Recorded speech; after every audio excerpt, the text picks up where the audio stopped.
Welcome to It's All About the Questions, where learning to ask the right questions can help you achieve lifelong success. Now, here to help you ask all the right questions is award-winning author, international speaker, and business strategist, Laura Stewart. Good morning, afternoon, and evening, everyone, and welcome to the show. As always, one of my favorite parts of the week, and so glad that I am not coughing uncontrollably so that I can actually do the show today. Today is going to be one of those shows that is my most requested topic every time I have somebody on the show whose specialty is about helping somebody write their book, market their book, sell their book to more than their 10 family members. It is one of my most popular, most downloaded shows. And there are so many people out there that claim to know what they're doing around this topic, and they charge you fortunes for it, and maybe you sell 20 copies of a book. Or maybe the book that you write really doesn't share your authentic voice. So how do you write a book? How do you actually get it out there? And how do you find the people that can really help you do that? And my guest today is somebody I had on my show ages ago, back when the show first started, so it's like, 5 seasons ago. And I was introduced to her by Joe Serio, another guest on my show who I just love and adore. Honoree Corder is on the show today. She is the founder of Indie Author University. She is the real deal. She understands what it means to be a writer herself. I think she's up to like 20 books that she's written, all of which have done really, really well, including one called Prosperity for Writers. Honoree, I'm really excited to have you on the show today. Delighted to be with you. Thank you for having me. And, it's so fascinating to me. My listeners know that I have a book out, that I've written parts in other books, but I've struggled to write my next book. And it's changed multiple times, and I've not put it out. And I'm not the only author out there, the only writer out there when it comes to books. Now, I write for multiple magazines every month and all that, but so many have trouble writing their first book, and then if they do write their first book, it doesn't really sell, or it sells really well, but they can't write the second book. Why is that, from your experience? Well, I teach a class as part of Indie Author University called Publishing PhD, and where I start with my students is, what do they want from the book? And then what do they want the reader to do? What do they want the reader to not do? And questions, right? It's all about the questions. So what are the questions people are asking them? What are the questions they wish people were asking them? And I encourage them to get a lot of clarity before they put pen to paper. I think the reason people have challenges with writing and or selling books is because they lack clarity. They simply don't have an end. And if you don't know where you're going, if you just get in your car and you're like, well, I don't know where I'm going today, I'm just going to drive around, right? Ultimately, you're going to get hungry or frustrated and quit the journey. And so I think clarity is that main first target for everyone aspiring to write their book, to sell their book, or to write their next book. Okay, so how does somebody get clarity? I mean, this is such... I get this question all the time, right? People come up to me and they go, I want to write a book. And I'm like, about what? And they're like, about X or about Y. And I'm like, okay, why do you think somebody wants to read a book about that? And they're like, sure. Well, because I wrote it. And I'm like, well, who knows you besides you and your family? And it's such a common question that people can't really answer for themselves. So how do you guide somebody through these initial critical steps? Well, I'm asking them a bunch of questions, Laura. Exactly what I was just talking about. It's like it is about going to the next level. And the next question would be, what do you want the reader to do as a result of reading your book? That would be right. forming the vision statement. So when someone is done with my book, and I'll use my book, You Must Write a Book, as an example. I want by the way, I love that person who, thank you, Thank you. I want the person who reads that book to write a book. So when I was putting together the contents of the book, what I wanted to create was a roadmap. Laura, I want you to write a book. I want you to write a great book that you're proud of and that fulfills the vision in your head. I don't want you to write and publish a crappy book. So I'm going to give you all the information you need so that you can professionally self-publish your book. And then ultimately, there's something that I want some readers to do as a result of reading my book. Generally speaking, if you're writing a nonfiction book, you want the person who reads your book to hire you to do something, teach them, guide them, coach them, speak to their group, buy your course, something of that nature. And so that gets baked into the book as well. So for You Must Write a Book, I want everyone to write and publish an awesome book that they're proud of. I want them to not write a crappy book that they're embarrassed of later because they didn't know what they didn't know. I want them, if they're the right person, to call me and say, Honoree, please help me through this process. What are my choices for having you help me? And then ultimately, because having a book on your shelf collecting dust is a bummer, right? Not selling books is a bummer. I want you to understand how to market your book to sell books, and I want you to understand how to market with your book to sell your services or your products. So all of that goes into that book because that's the outcome for the book. This is what I want the reader to do as a result of reading my book. So I just took a pretty involved process and I distilled it down to some basic ideas. But does that make sense? It does, but let's ask a couple more questions around it. Because Sure. what I hear you say is that books are business. And if you're planning on writing a nonfiction book, now this is different than the fiction world to all my listeners out there. Today we're really focused on talking about nonfiction writing and nonfiction books.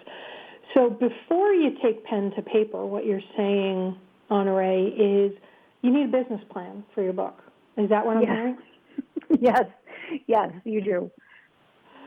And that, for so many authors, is a struggle because they don't look at, this is what I hear all the time from people, is they don't think of a book as a business. And I get angry with that, right? Because I'm like, well, then why are you writing it if you don't want somebody to do something with the book? Are you just writing it because you think that you have lots to say and everybody should know about it? But I know I've said that before so far on the show, but it's such a common thing that prospective authors and even existing authors don't think of a book as a business. So how do you shift that thought in them? I mean, how do you get them to draw that out of themselves? I think I am one of the few people that can introduce that idea to them. So first of all, I do say, are you someone who believes you can make money from your book or as a result of your book? And for the most part, if they're talking to me, they're thinking that might be possible, that either of those might be possible. Okay. Does that make sense? Right?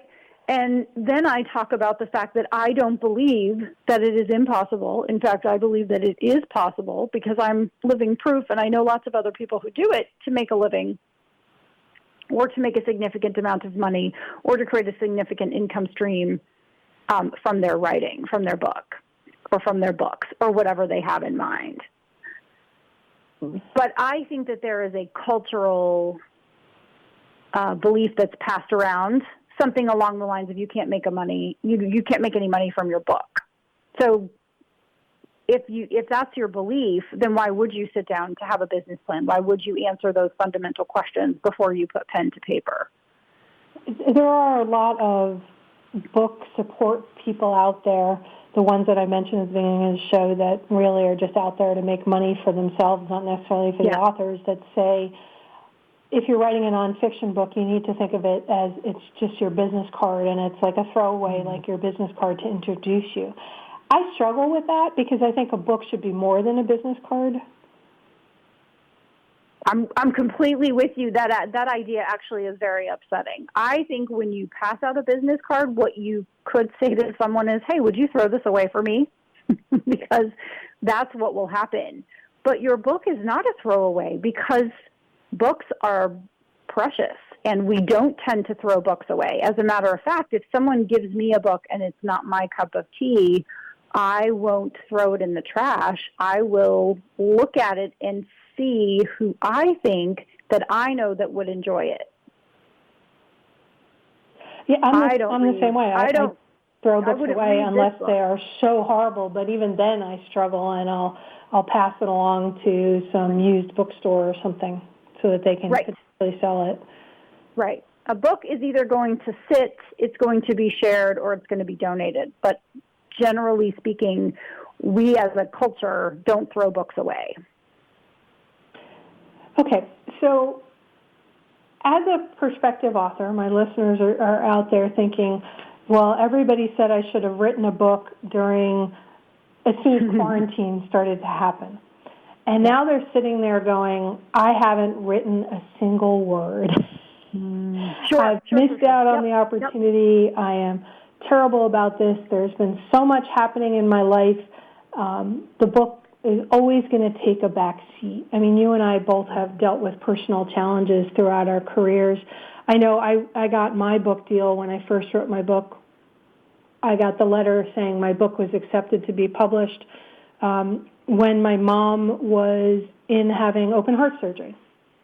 And I missed my deadline the first time because I was just dealing with helping my mom heal after the surgery.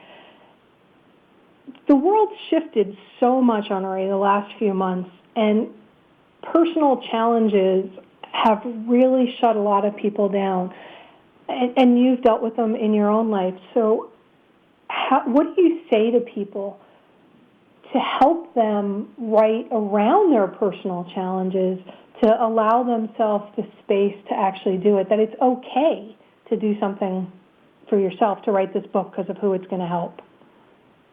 Well, let's just start with a couple of things. It's such a great question. There's a lot to unpack there. So let's start with the fact that it is okay to give yourself some grace.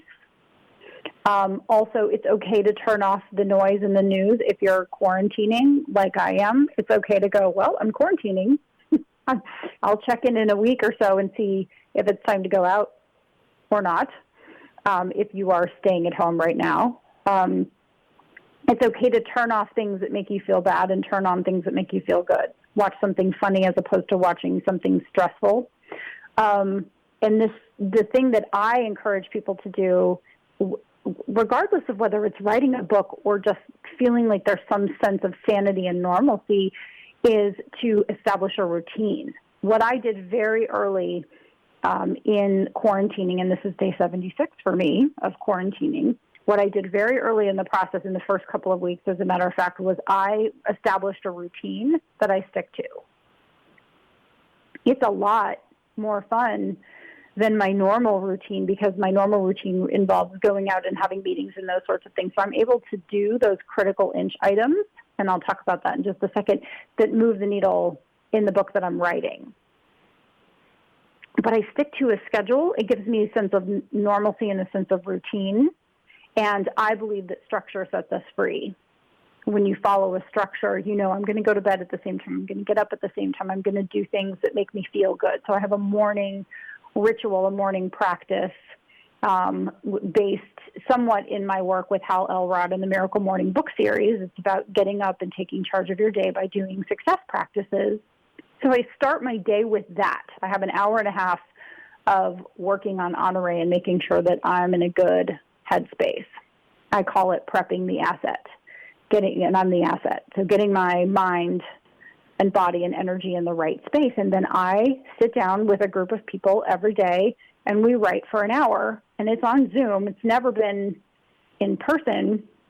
But since the coronavirus and being in quarantine, I knew that the people that I was surrounding myself with still wanted to write their book. So at 6 a.m., we hop on a Zoom, we say good morning. It's usually with one eye open, one eye closed, right? For some people, if they don't have had a sufficient amount of coffee yet. and then we write for an hour. And then I don't write the rest of the day, Laura. It's not as a writer that I'm writing all day, every day. I'm writing for 1 hour. I get as many words in as I can. I think this morning I did 430. Sometimes I do 1,500. Sometimes I do a negative number because I'm editing, right? It's not the number, it's the time. It's the fact that my butt's in the chair and I'm putting in the effort. So if writing a book is a goal of your listeners and they've gotten to this point in quarantine and they haven't written any words yet, I would suggest that they ask those questions that I asked earlier. What do they want from a book? What do they want the reader to do? And grab a free copy of You Must Write a Book, which they can do on my website. So if you want to share that, you can. And to begin to put a writing practice in place, put a schedule in place, put a routine in place. And part of that routine would be getting some words down on paper on a consistent basis.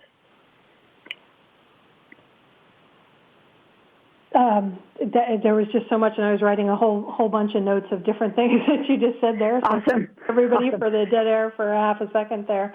Because as you unpacked my question, it led me to many other potential questions here. And please share also, you said that they can get a free copy of You Must Write a Book. Share the site where they can get that.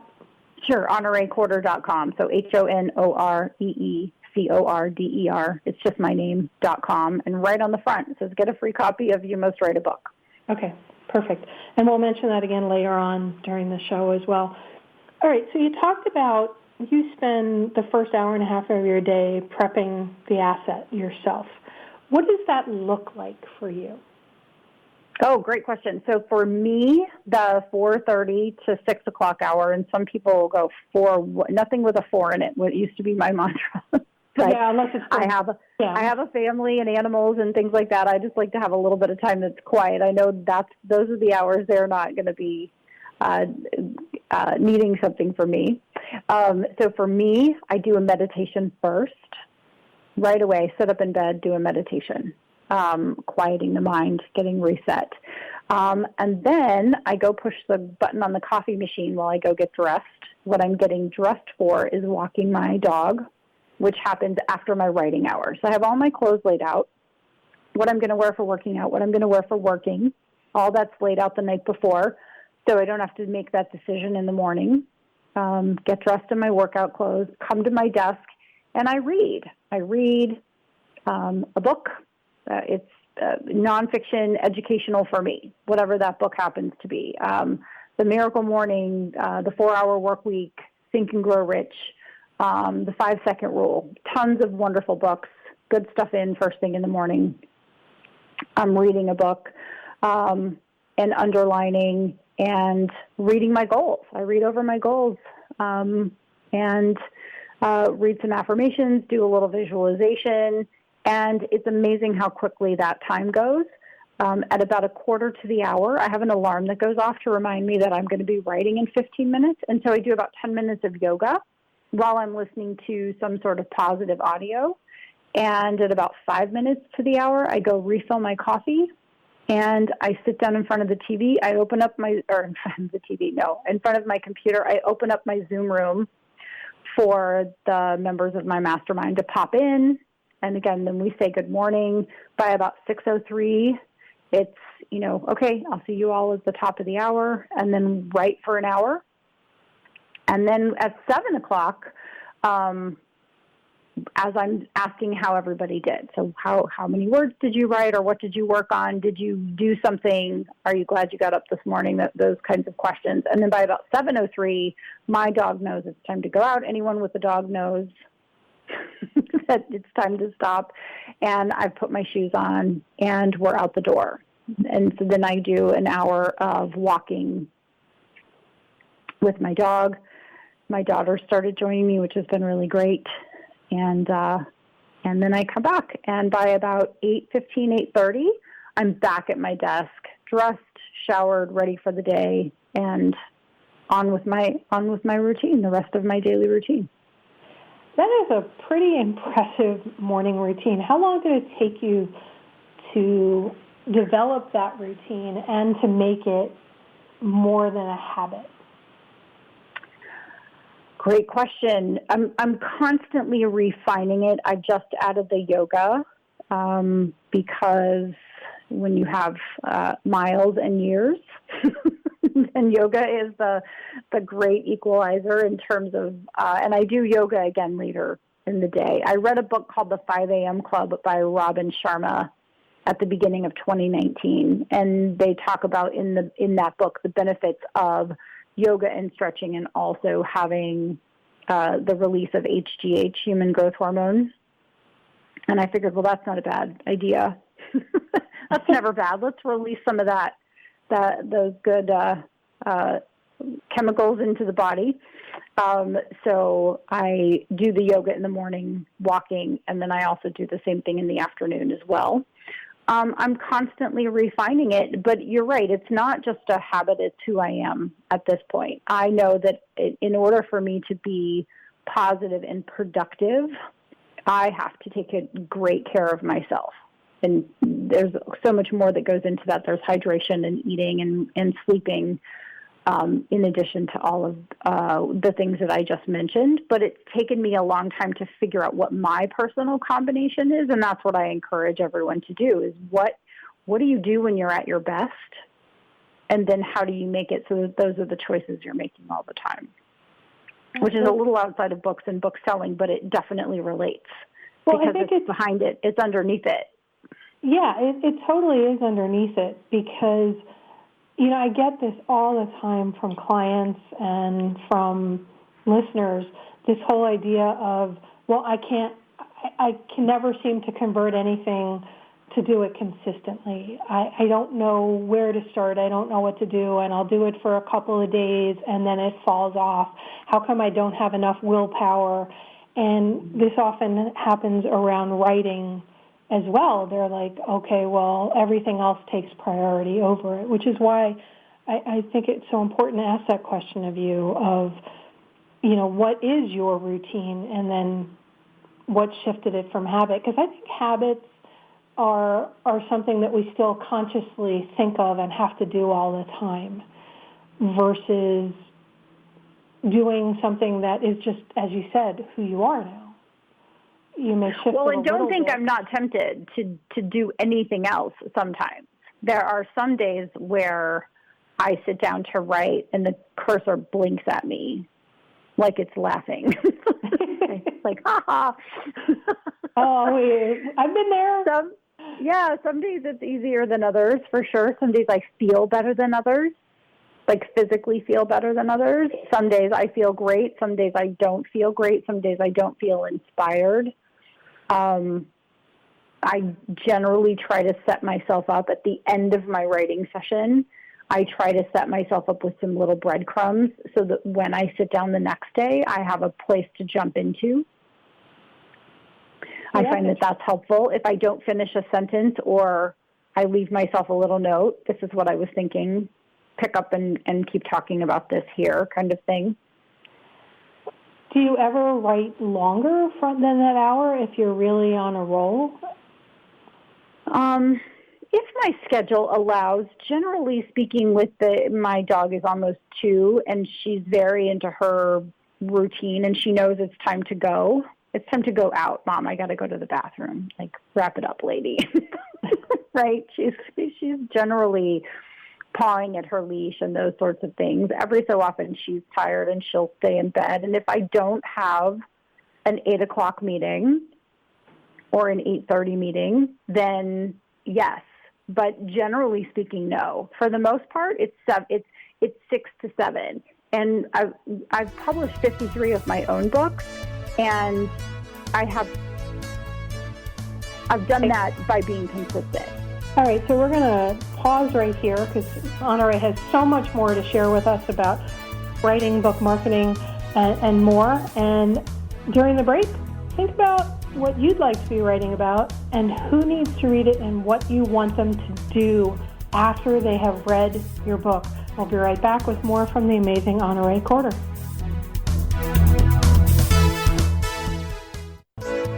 Welcome back, everyone. If you missed the first half of the show, you missed an incredible conversation with my guest, Honoree Corder. She is the founder of Indie Author University. She has programs including publishing PhD and building $1 million book business. One of her most recent books, which she said you can get a copy for free at her website, is You Must Write a Book, and I can tell you it is an excellent book.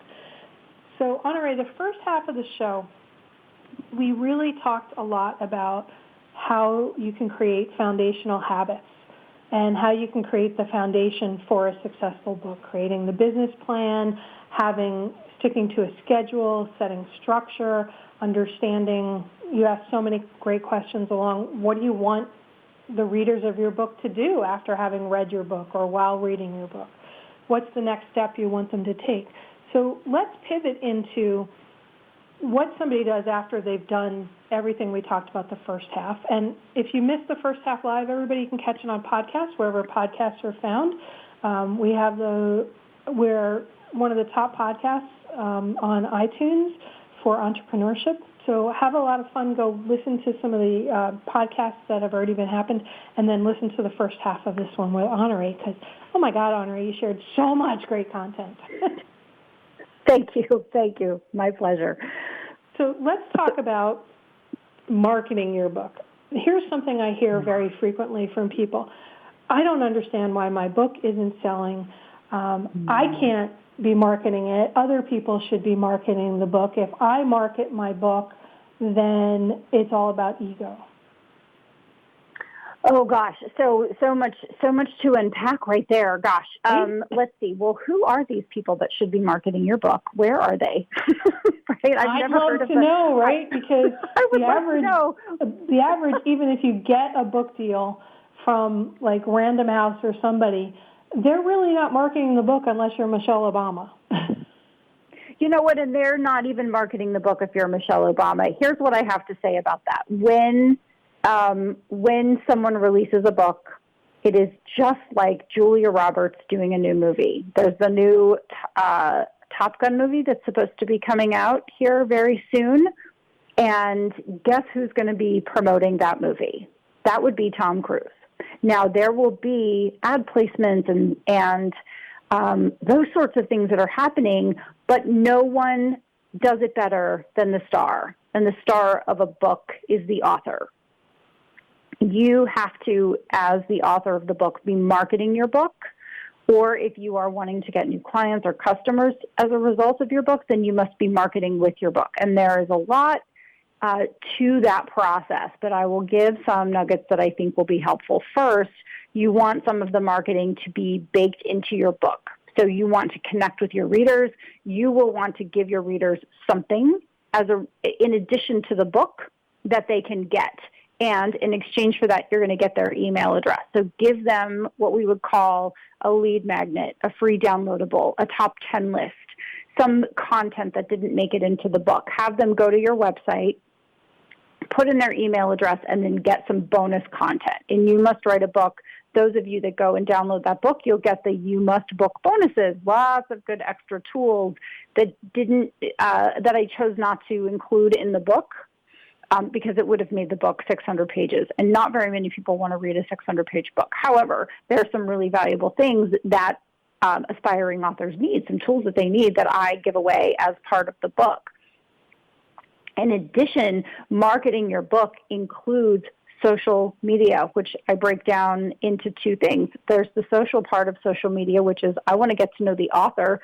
Don't you want to know your favorite author a little bit more than just what's in their book? I do. And then there's the media part, which is the sales part. You want to make sure that you are also telling people, I have a book, and here's who it helps. Here's the problem that you have that my book solves, or here's the opportunity my book helps you to capitalize on. That's all part of your marketing. But there's really no one you can delegate your marketing to. You can do ads. You can do Amazon ads. You can do Facebook ads. You can do Instagram ads. Ultimately, though, what you're wanting to do with your book is get eyes on your book so that people can get their eyes on you. Does all that make sense, Laura? It does, and let's delve a little bit deeper into that, because for some, it's a struggle, right? They've written this great book, but they don't feel still that they're great communicators. Is there are there some tips or tricks or questions you can ask that help them know some beginning things that they can do to get the message out there about their book? Yes, of course. So where I start with my authors is I have them form an advanced reader team. I call it the ART, A-R-T, advanced reader team. And that is a group of people who would naturally want to read your book anyway. So they want to solve the problem that your book solves, or they want to capitalize on the opportunity that your book helps them to capitalize upon. As you're writing the book, you will identify other books that are like your book. I call that who are the books in your neighborhood, who are the people in your neighborhood. If you went into a bookstore and your book was on a shelf, what shelf would your book be on, and what are the other books on that bookshelf? You will want to find readers who have read the other books like your book there because they are interested in your topic. If you write a book on finance, you're going to want to go find other books on finance. If you write a book on real estate, you want to go find other books on real estate. And then you want to find the people that have read those books already. Have you read these books? Have you read The One Thing by Gary Keller? Have you read The Miracle Morning for Real Estate Agents by Michael Mayer? Have you read 7L by Michael Mayer, right? What are the other books that you've read that are like my book? Well, if you like those books, you're going to love my book. So come on over here and join my advanced reader team. I'm going to give you a book before publication. You get to read that book for free. If you love it, I'd love for you to buy the book at a lower price before its official launch. Leave me a review and be part of my advanced reader team. Lots of benefits there. So I'm taking a bigger idea and making it small, but that helps to launch the book properly. I love and get that it out idea into the world. Because you're also getting test cases, right? If you think that you're getting the right readers for your book, but as you're talking to them, they're sending you other people that are not who you thought, and those people are loving them. It also helps you expand the list or decrease or shift the list in another way as to who those readers are. Because sometimes we think our readers are one thing, but they're actually another. Have you seen that happen? I don't see that happen if people follow my process of getting a lot of clarity before they start. You shouldn't be getting feedback once you're giving someone an advanced copy of a finished book that says, oh, this book is really for this group over there or this type of person. So it starts really with going back and getting supreme clarity before you put pen to paper. You really want to know who you're writing the book for so that you're writing the book for that exact person. You can't write a book for everyone. Like, who is your book for? Well, it's for everyone. Well, actually, no, it isn't. It's really for one particular person. In my work with my authors, I call it the avatar. Who is your ideal reader? A lot of times the avatar is either a younger version of themselves or it is a client that they've worked with.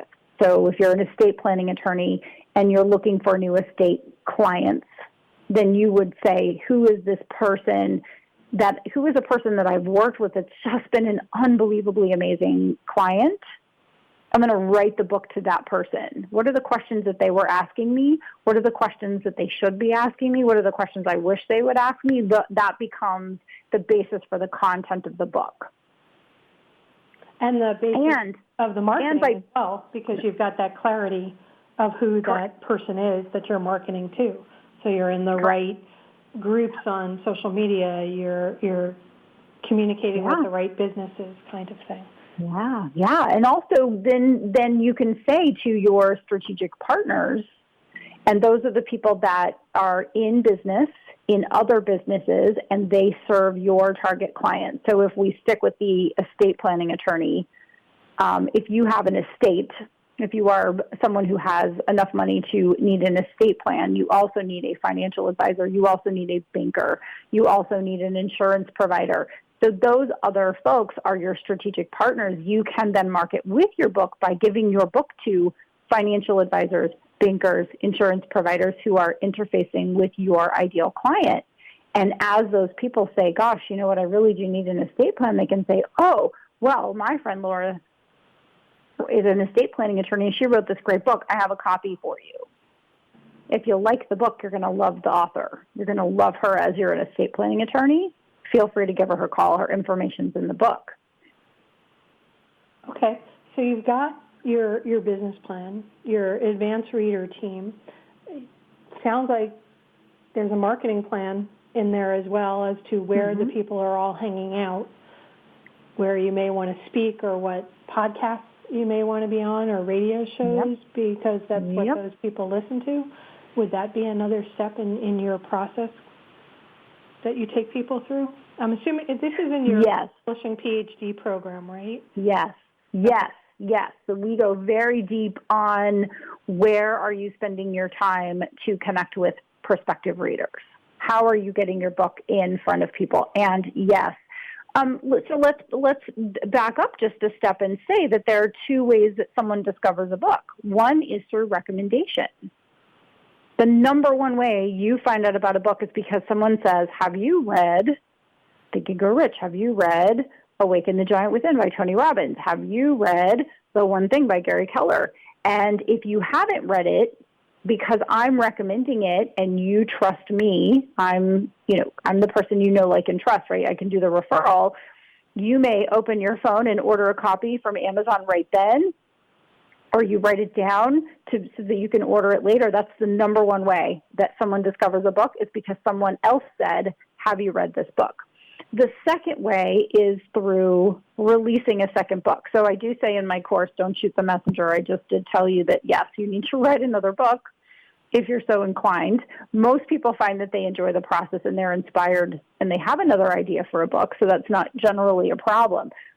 However, don't you, when you read a book that you like, go and look up the author and discover what other books they have, if any.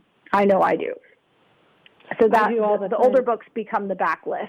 Right. And so those are the two main ways that you discover a book. Well, how you get in front of people, how you get that recommendation is you identify radio shows, podcasts, television shows, blogs, and other ways that you can influence through influencers to get those recommendations out about your book. Okay. Influencers are something that I know I've struggled with and throughout my career as a writer is how do you get to them?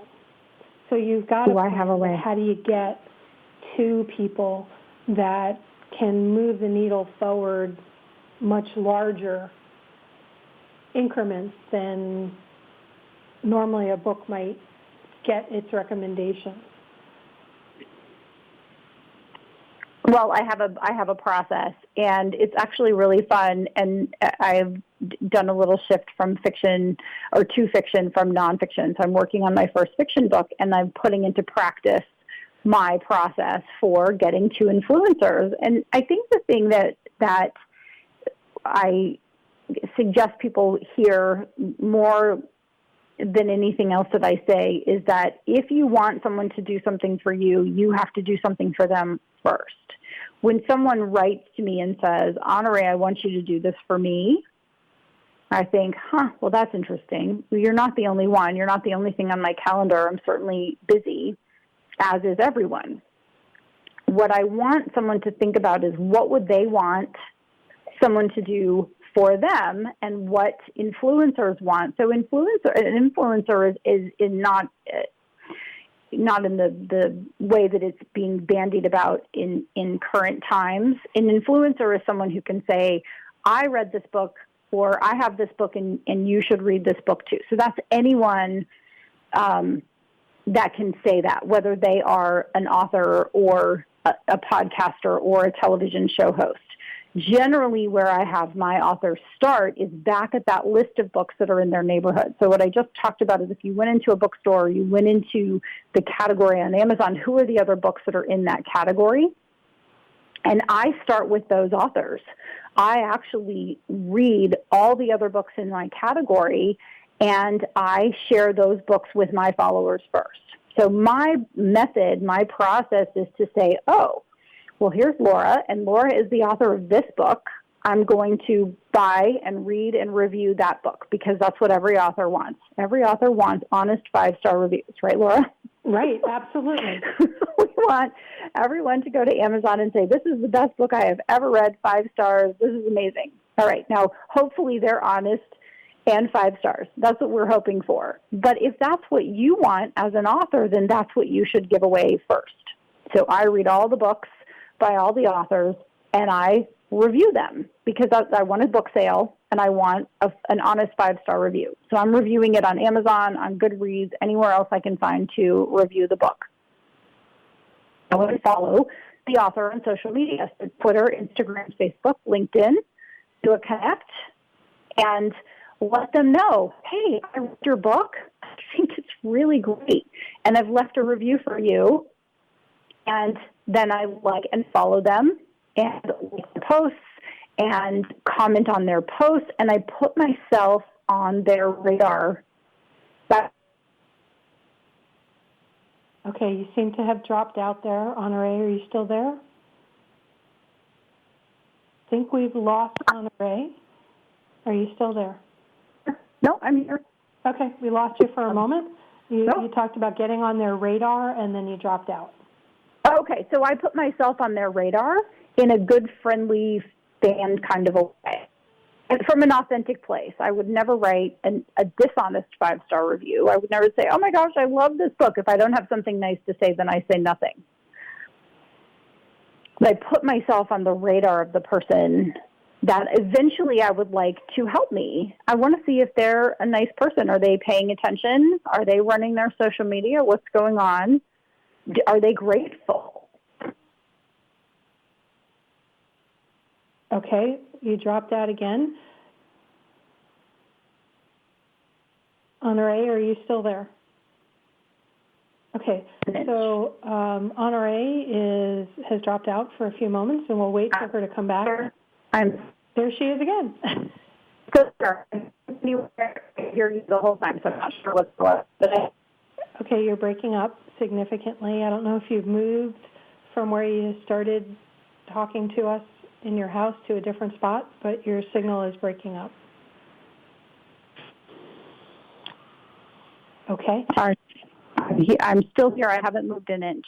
Okay, great. Well, you came back, so your signal is good now. So let's continue on.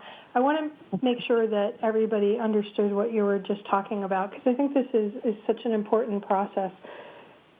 This is, when you're trying to get an influencer, it's not about just asking somebody. In some cases, it works just fine. But in other cases, people want to know that you even know about them before you do it. And I loved how you put that on, Honoree, because it's so important to do things for others. I get requests all the time for people who want me to read their books, and I don't even know who they are. Or they'll quote something, and I realize that they've just made something up, that they actually didn't listen to an episode of my show or something like that. So, Honoree, I know you have tons of resources out there for people. One question I want to ask before the show ends is there one thing that you wish authors would do that you find that is the biggest struggle for them?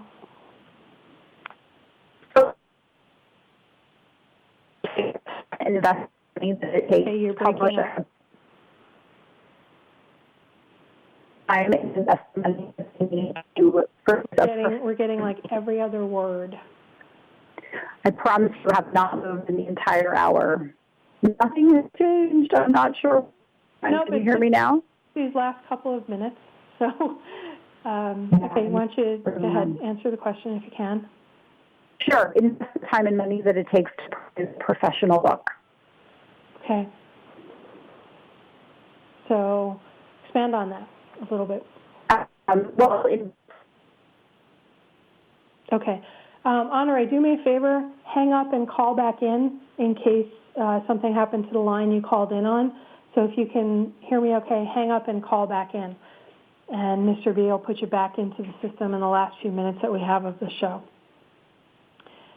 Everybody, I've been here with Honoree Corder. She is the founder of Indie Author University. Her website is honoreecorder.com. That's HONOREECOR, D as in David, ER.com. And you can download a free copy of her book, You Must Write a Book, and also get a bunch of other free resources that she has on her website about writing a book, marketing your book, selling your book, writing your next book, the habits that you need to turn from a habit into who you are and how you do things on a daily basis. She's back, Laura. Okay, excellent. Honoree? I'm here. Can you hear me now? Yes, much better. Thank you so much Wonderful. for doing that. So I just talked Of about course. your website and where they can get all the free resources at honoreecorder.com. Last thought that you'd like to share with my listeners. I'm not sure that we got the last point, which was to take the time you need to take and invest the money you need to spend to produce a wonderful book that you're going to be proud of and that's going to fulfill the vision that you had for it when you first started. Writing a book is a big deal, and being an author is, I think, one of the best things you can possibly do. So just dot your I's and cross your T's, and your book will take you places that you could not imagine. It will create opportunities for you that I can't predict, but I know are out there. I know because I've lived it myself and I've watched it happen for other people. And you're going to love being an author and being able to say that you're the author of a book. You're going to be really proud of yourself when you've done it, and it's going to do amazing things for you. I'm so glad that you were able to get back in on a clean line so that we could hear that last thought. I don't think a lot of people realize the costs involved with writing and producing a good book, not just something that is disposable. I can break them down quickly. Editing. Some of the costs. So I call it the 4 cornerstones of a professionally published book. You want to have a great cover. So you're going to spend probably around $1,500 to $3,000 for a great cover. And there's quite a bit of research that goes into setting up your designer to win in terms of creating a design that fits into your genre. So look for recommendations, and I have those in You Must Write a Book for you. You'll want to do interior formatting, but not until you've had a professional editor go through your book once or twice. And so you're going to pay between 2 and 6 cents a word for editing and proofreading. So the proofreading is less expensive. You'll have at least one editing pass from a professional editor. And this is someone who is an editor for a living, not someone who is an English teacher. So just to make the distinction that you want someone who has spent some time in traditional publishing, ideally, to edit your book, and then a second set of eyes to proofread the book. And then finally, you're going to find someone who is a copywriter, and they're going to write the sales copy or the back cover copy or the retail sales copy. Those are all the same thing, just under different names. And you're going to spend between $150 and $500 for someone to really nail that copy. And copy actually converts at a higher rate than the cover. So you're going to have a terrific cover, which is going to catch someone's eye, but that cover copy where they flip it over or they read the description of the book on Amazon or Barnes & Noble or iBooks is going to determine whether they actually buy the book, whether the book is actually for them. So those are the things that are the most important elements. The design, interior and cover design, editing, proofreading, and the copywriting of the book. I mean, I've seen people spend upwards of $10,000 for their self-published book, or spend similar amounts of money, even if they've gotten a book deal from somewhere, to make sure that it's the highest point. So, Honoree, I want to thank you so much for being on the show today. And one more time, share how they can get a free copy and the free resources of You Must Write a Book. Yep, so they can go to honoreecorder.com, and right on the front page it says get a copy of You Must Write a Book, and then once they open up the book, there is a link for them to get those bonuses, and all free. Happy to help them get started on their journey for sure. Perfect. Thank you so much for being on the show and sharing your wisdom. And everybody, my pleasure. The right questions can change your life. So what are you asking today? And above all, be kind. You've been listening to It's All About the Questions, starring Laura Stewart. Connect with Laura at it'sallaboutthequestions.com and download a free workbook that will help you ask better questions starting today.